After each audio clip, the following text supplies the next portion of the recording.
Welcome to the Glen Ford Report. I'm Eddie Conway, and today we're going to discuss several things, starting with Selma. Um Give me a little overview, if you will, of what you think of Selma and the recent trip and the 50th anniversary celebration. Is this related to the film, uh, or is this something significant? Well, people want to relate Selma to whatever they want to relate Selma to. This weekend, we had two presidents of the United States, not just Obama, but also George Bush, who was there in a celebratory mood, taking credit for a Black mass movement of the 60s, as if that struggle in its many, many dimensions had actually been won. But in point of historical fact, only the battle against legal apartheid, or Jim Crow as we used to call it, was won. And that only in a very insecure kind of victory. And within 5 years of passage of the Voting Rights Act, which is really at the heart of the Selma celebration, within 5 years of passage, the apartheid regime had already been replaced by a new regime of mass Black incarceration. And that regime has been in place for the last two generations. And it endangers the very social coherence of Black America. And that is the system that prevails today. It's the system that's finally being challenged by what may become a new movement. And it's the system that Obama and Eric Holder are defending vigorously. And the message of this administration up to Selma and in Selma is that Black lives actually do not matter. They don't matter enough to indict a cop who takes those lives. Well, Obama. go back for a minute for me because it's interesting you say 5 years after that civil rights bill was passed, uh, right after the Selma, you said that a new form of apartheid was in place, mass incarceration. But what about the jobs? I mean, once Black people won the right to vote and to go into places and to spend money, all of a sudden the jobs that we had disappeared. Is that related? Well, certainly the segregation economy disappeared, and that was very bad on Black businessmen who had a captive audience in terms of jobs and in terms of educational opportunities and in terms of being able to get to become a policeman.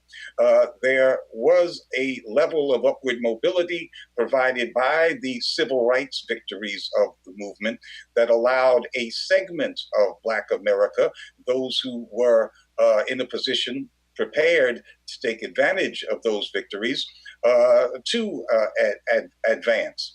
And many folks in that segment then decided that since they had gotten what they wanted, there was no need for a mass movement, especially people who were politically minded, because a politician does not want a mass movement around. He wants folks voting with their feet only every 2 or 4 or 6 years and voting for him.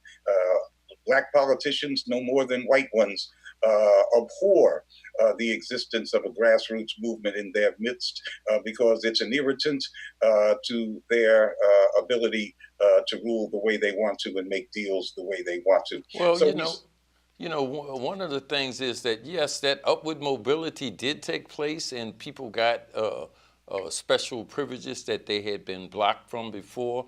But it seemed to me down on the ground, the broad masses lost a lot of factory jobs, a lot of blue collar jobs. The industry went offshore to China, India, etc. And I think that was part of what helped devastate our community and created that whole scenario and where people can be incarcerated because they didn't have jobs, so they were breaking laws. Is all of this part of the same package? Well, certainly, the black unemployment rate has been twice that of whites for all of my adult life, and I'm 65 years old. So that pattern did not change. What changed in terms of upward mobility was that the ceiling was lifted for a certain percentage, a certain segment of the black population, and their wealth and their nominal power, including a black man in the White House, is then made to appear to be progress for all of black folks, but the numbers tell a different story.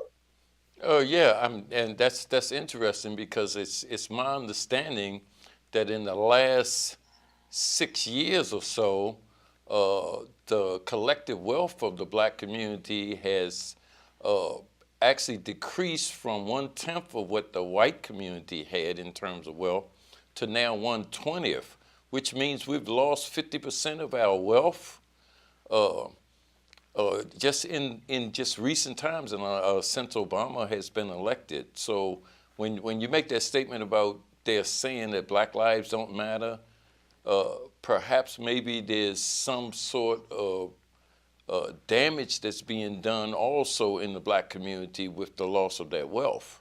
Well, that in terms of black wealth, in that has totally collapsed, and that means they're writing history for future generations. Because if you have no wealth in the family, then an entire range of possibilities are no longer possible.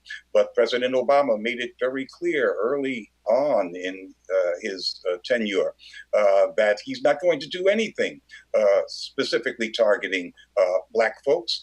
He says that a rising tide lifts all boats, but you can't lift a boat that's only 1/20th of the other people's boats. Thank you for joining the Real News.